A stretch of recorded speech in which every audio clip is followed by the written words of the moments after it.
मोदी शाह दोनों full fire. Rahul की मोहब्बत की दुकान का कस्टमर निकला क्या पाकिस्तान? कश्मीर में मोदी की हार और कांग्रेस की जीत की दुआएं पाकिस्तान क्यों कर रहा है? कश्मीर में पत्थरबाजी बंद हुई, लेकिन अब महाराष्ट्र के पत्थरबाजों का इलाज कैसे शुरू हुआ? गणपति विसर्जन पर पत्थर बरसाने वालों का किसने कायदे से इलाज किया? सबसे पहले इसका जानते हैं।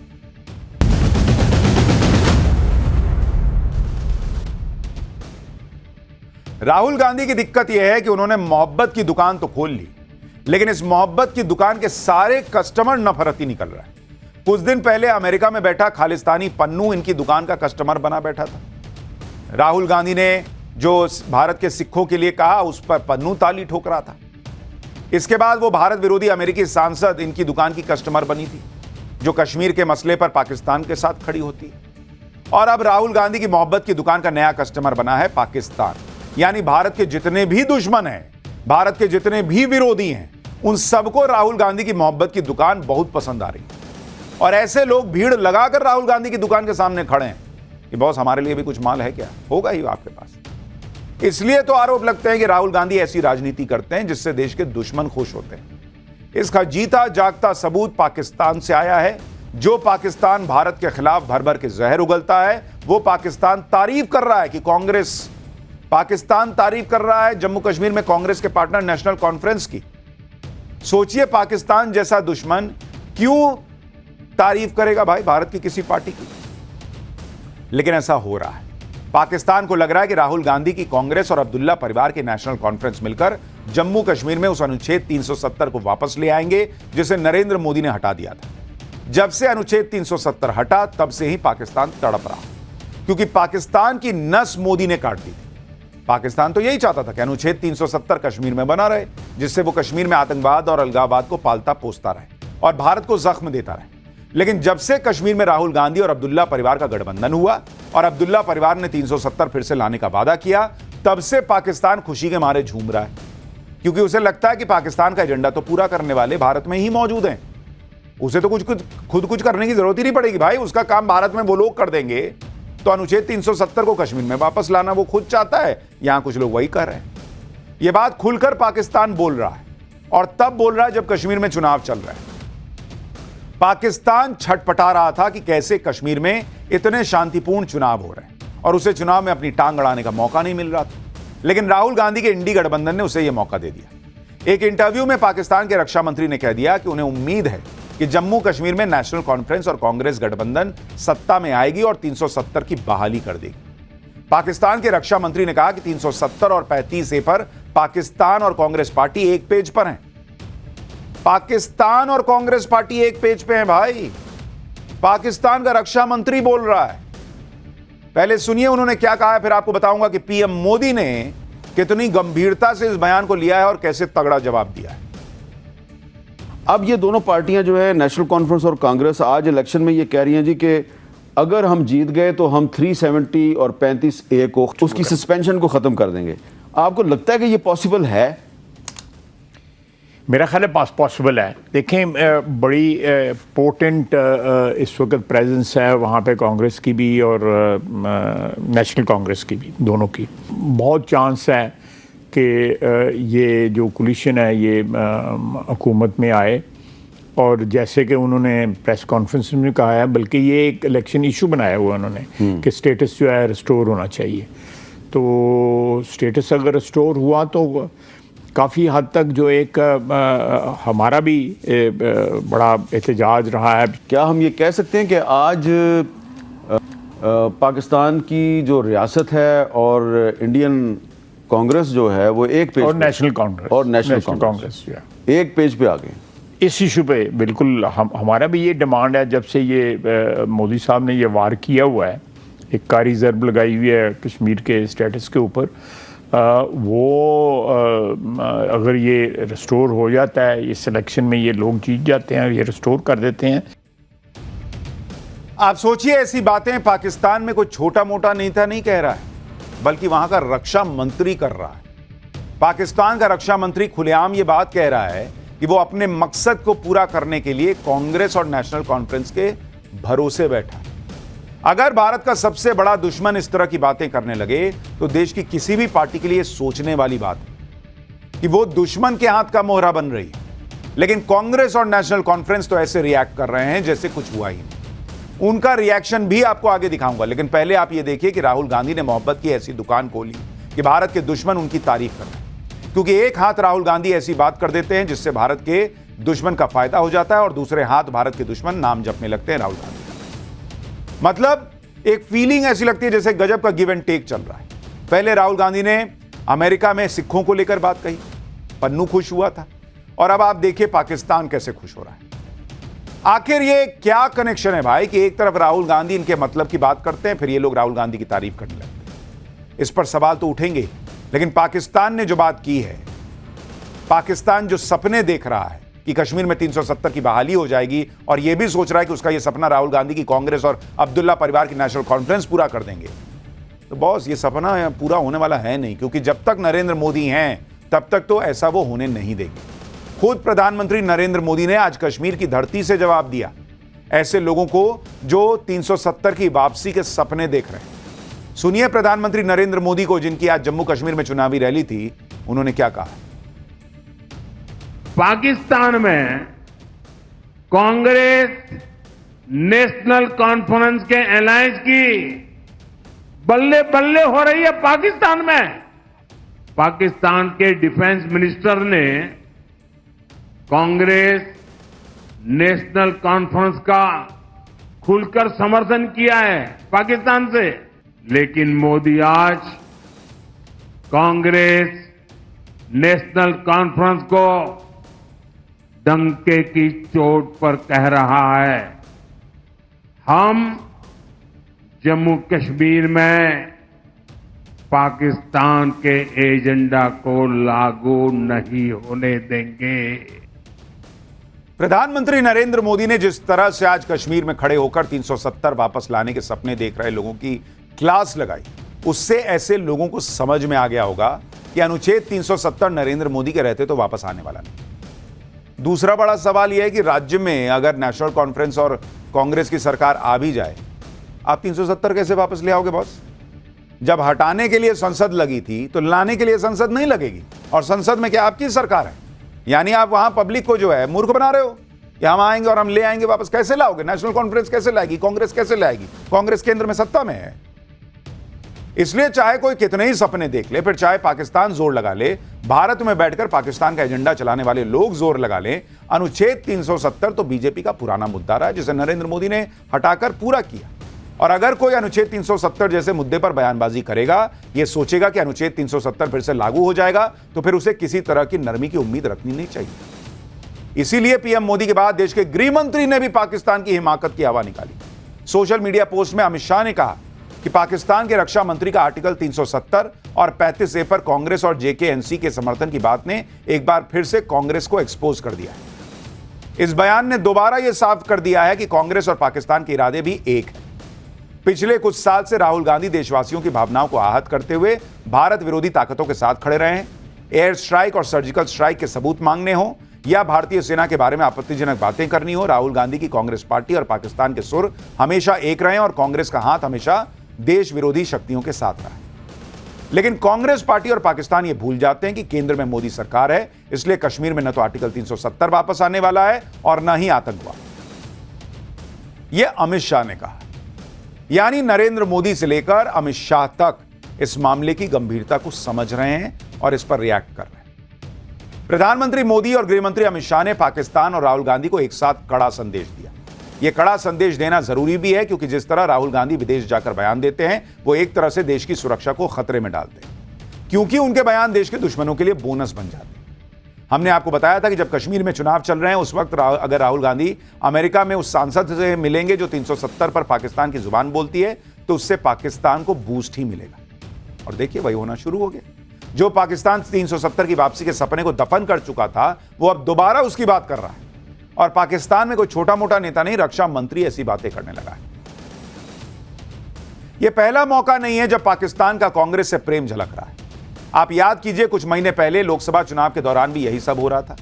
तब पाकिस्तान के पूर्व सूचना और प्रसारण मंत्री रह चुके चौधरी फवाद हुसैन ने राहुल गांधी का खुलकर समर्थन किया।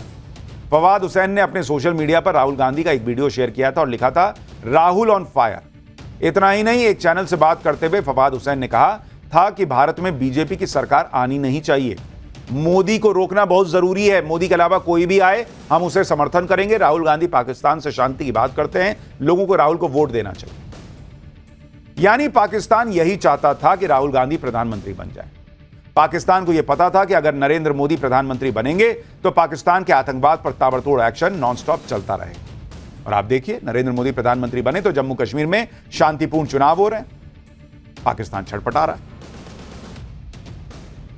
वैसे कोई बड़ी बात नहीं है कि जैसे आज पाकिस्तान इंडी गठबंधन का नाम ले रहा है, वैसे कल को चीन भी कांग्रेस या राहुल गांधी का नाम न लेना चाहिए, क्योंकि पाकिस्तान और चीन दोनों भारत के दुश्मन हैं।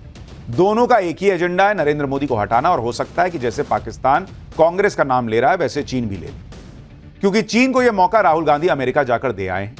अमेरिका में राहुल गांधी ने यह कहकर चीन की तारीफ की थी कि वहां बेरोजगारी की समस्या नहीं है।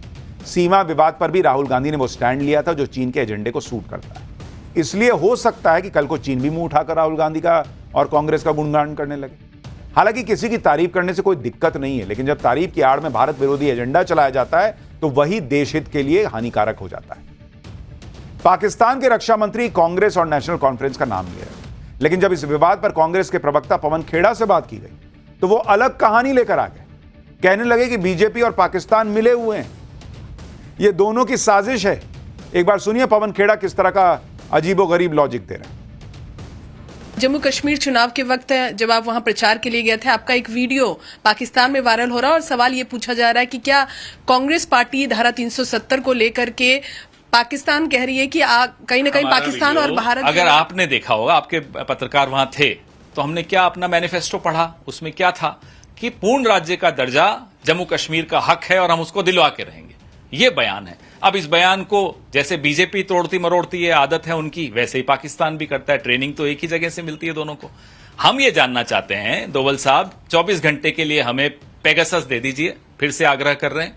ये जुगलबंदी हम बेनकाब करना चाहते हैं बीजेपी की पाकिस्तान के साथ। जब बीजेपी मुसीबत में होती है, पाकिस्तान दौड़ा हुआ आता है या एक लव लेटर भेज देता है। ये एक बार फिर ऐसा ही हो रहा है। बीजेपी मुसीबत में होती है। अरे बीजेपी क्या मुसीबत में थी? बीजेपी ने तो तीसरी बार सरकार बना ली। चौधरी फवाद हुसैन का क्या काम आया बीजेपी के खिलाफ बोलना?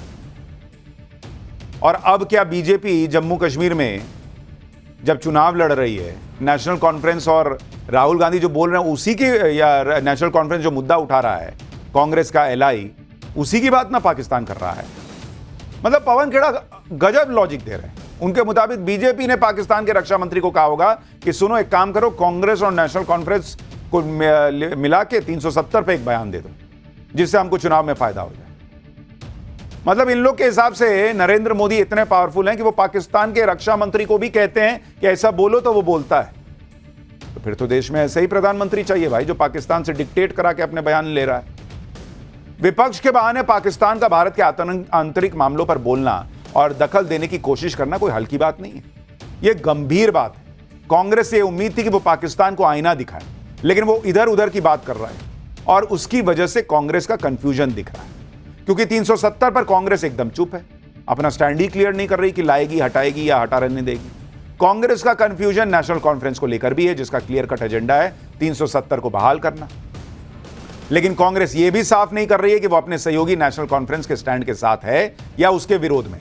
अगर साथ है तो साफ साफ कह दे, अगर विरोध में है तो फिर गठबंधन क्यों किया है?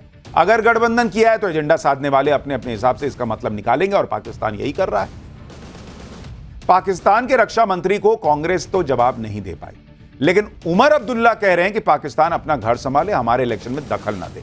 एक बार सुनिए उमर अब्दुल्ला और फारूक अब्दुल्ला ने क्या कहा। हमारी इलेक्शन पर टिप्पणी करना मुझे नहीं लगता ये मुनासिब बात है। वो अपनी जमहूरियत को बचाएं, हम अपनी जमहूरियत में हिस्सा ले रहे हैं। भैया पाकिस्तान क्या कहता है मुझे क्या पता है, मैं पाकिस्तानी तो हूं नहीं, मैं भारत का बाशिंदा हूं। जम्मू कश्मीर में नेशनल कॉन्फ्रेंस एक बड़ी पार्टी रही है। अगर उस पार्टी के मैनिफेस्टो में 370 को वापस लाने का वादा है, उस पार्टी का देश की सबसे पुरानी पार्टी कांग्रेस से गठबंधन है, तो बॉस पाकिस्तान इसका फायदा नहीं उठाएगा तो क्या करेगा? क्योंकि वो तो इसी ताक में बैठा है कि भारत में कोई तो 370 पर बात करे, जिससे पाकिस्तान को अपना एजेंडा चलाने का मौका मिले। 370 ही नहीं, पाकिस्तान तो जम्मू कश्मीर में आतंकवाद और पत्थरबाजी की भी वापसी चाहता है। लेकिन जब तक नरेंद्र मोदी सत्ता में हैं तब तक पाकिस्तान के मंसूबे पूरे नहीं होने वाले। और जैसे कश्मीर में लोग पत्थरबाजी की घटना को इतिहास मान चुके हैं, वैसे ही वो 370 को भी हमेशा के लिए भूल जाएंगे। जैसे कश्मीर की सड़कों से पत्थर और पत्थरबाज दोनों गायब हो गए, वैसे 370 का समर्थन करने वालों के समर्थक भी गायब हो जाएंगे। क्योंकि अब जम्मू कश्मीर बदल गया है, कश्मीर बदल गया है। वहां जो हाथ पहले पत्थर उठा रहे थे, उन हाथों पर अब वोट की इंक लग रही है।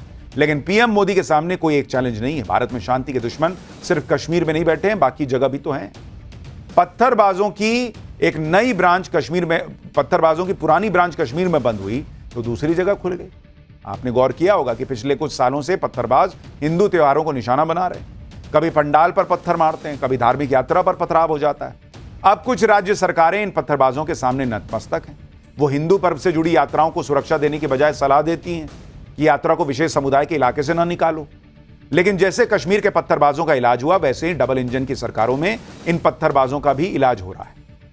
हमने आपको बताया था कि कैसे गुजरात के सूरत में पुलिस ने 12 घंटे के अंदर ही गणेश पंडाल पर पत्थर मारने वाले आरोपियों को घर से निकाल कर क्लास लगाई थी। ऐसी ही घटना महाराष्ट्र के अकोला में हुई है। अकोला की तस्वीरें देखिए। आरोप है कि जब गणपति विसर्जन की शोभा यात्रा इलाके में एक मस्जिद के सामने से गुजरी तो पत्थरबाजी शुरू हो गई। मस्जिद के पास पत्थरबाजी होने लगी। काफी देर तक ये लोग इसी तरह से पत्थरबाजी करते रहे। आरोप है कि इसके बाद दूसरी तरफ से भी पत्थर बरसने लगे। अचानक हुई पत्थरबाजी में ड्यूटी पर तैनात पुलिसकर्मियों के साथ शोभा यात्रा में मौजूद जो लोग थे वो भी घायल हो गए। हालांकि पुलिस ने किसी तरह स्थिति को कंट्रोल किया और शोभा यात्रा को आगे बढ़ाया। बाद में पुलिस ने इस वीडियो के आधार पर 1-2 नहीं 60 लोगों को गिरफ्तार किया। महाराष्ट्र के भिवंडी में भी हिंसा भड़काने और का जो पैटर्न है वो ऐसा ही मिला जुला दिखा। गणपति विसर्जन का जुलूस जैसे ही एक विशेष समुदाय के धार्मिक स्थल के सामने से गुजरा, गणपति जी की मूर्ति पर पत्थरबाजी शुरू हो गई। आरोप है कि पत्थरबाजी में गणपति जी की मूर्ति खंडित हो गई। शोभा यात्रा में मौजूद लोगों ने आरोप लगाया कि पत्थर विशेष समुदाय के धार्मिक स्थल से फेंके गए, जिसके बाद आरोपी को पकड़ने की मांग को लेकर नारेबाजी शुरू हुई। हालात बेकाबू होता देख पुलिस को हल्का लाठीचार्ज करना पड़ा। पुलिस ने इस मामले में एफआईआर दर्ज करते हुए 4 लोगों को हिरासत में लिया है। फिलहाल भिवंडी में शांति है और स्थिति कंट्रोल में। जिस तरह से गणपति विसर्जन के दौरान पत्थरबाजी हो रही है, उससे यह तो साफ है कि हिंदू त्योहार में माहौल बिगाड़ने की साजिश है। भिवंडी के लोगों का क्या कहना है वो भी सुन लीजिए। मुस्लिम पक्ष के लोग क्या कह रहे हैं कि मस्जिद के सामने जय श्री राम के नारे नहीं लगने चाहिए। तो हिंदू पक्ष का कहना है कि क्या अब राम का नाम भी ना ले क्या। सुनिए एक बार क्या कह रहे हैं पब्लिक। दंगा फैलाने की साजिश करने वाले लोगों के खिलाफ समाज को भी सख्त कार्रवाई करनी चाहिए। कोई फतवा निकाला जा सकता है, उन्हें बाहर किया जा सकता है कौम के। अभी ऐसा तो ये इस माहौल में करना नहीं चाहिए पब्लिक को। अभी दोनों पक्ष का मतलब कैसा है, त्योहार है, सबको समझ के लेना चाहिए। मस्जिद के सामने खड़े होकर नारा भी नहीं मारना चाहिए, वो भी एक मामला गलत हो गया था। हमेशा जैसे अमन शांति जाते थे, मस्जिद के सामने खड़े होकर नारा भी नहीं मारना चाहिए, वो भी एक। क्या नारा लगाया क्या? कल वहाँ जय श्री राम का नारा मस्जिद के गेट पे मारा जा रहा था, वो भी नहीं होना चाहिए। जय श्री राम का नारा देना गलत है। हाँ गलत है, ये बात गलत है। अभी किसी के भी मजहब के पास जाएगा कोई भी, जय श्री राम का नारा देना गलत है। नारा देना गलत नहीं है। मस्जिद हो दरगाह हो, उसके सामने आप खड़े रह के नारा देंगे तो जय श्री राम नारा कहना गलत है। मस्जिद के गेट के सामने नहीं मानना चाहिए। मस्जिद के सामने जय श्री राम नारा जो लोग जानबूझकर मानते हैं वो लोग भी गलत है, और जो लोग मुसलमान जो जाके अगर मंदिर के सामने नारा तकबीर अल्लाह अकबर बोलते हैं वो मुस्लिम समाज के लोग गलत है। ये भी लगाया गया कि मस्जिद के बाद जय श्री राम के नारे लगाए गए। अब देखिए, नारे लगे नहीं लगे ये नहीं बोल सकते हैं, और आगे पीछे होता है ना। और ऐसा नहीं है कि आदमी नारा ही देगा, आदमी बातचीत करता है। नारा का मतलब क्या हुआ? जय श्री राम। आदमी जय श्री राम कौन नहीं बोलता है? पुराने सदियों से चला आ रहा है ना। क्या राम का नाम लेना गलत है? प्रभु रामचंद्र जी के नारे नहीं पूरे भारत में नहीं पूरे वर्ल्ड में बोला जाता है। और जहाँ प्रभु रामचंद्र इस भारत देश में जन्म लिए, उनके नारे नहीं लगेंगे तो किसके लगेंगे? जिन्होंने यहाँ पे जन्म लिया है, यहाँ उनकी संस्कृति है, यहाँ पे रामायण में साक्षात बताया गया है। यहाँ पे उन्होंने 14 वर्ष का वनवास किया है। यहाँ पे प्रभु रामचंद्र जी का साक्षात जन्म हुआ है, कृष्ण भगवान का साक्षात जन्म हुआ है। तो प्रभु की जय नहीं होगी तो किसकी जय होगी?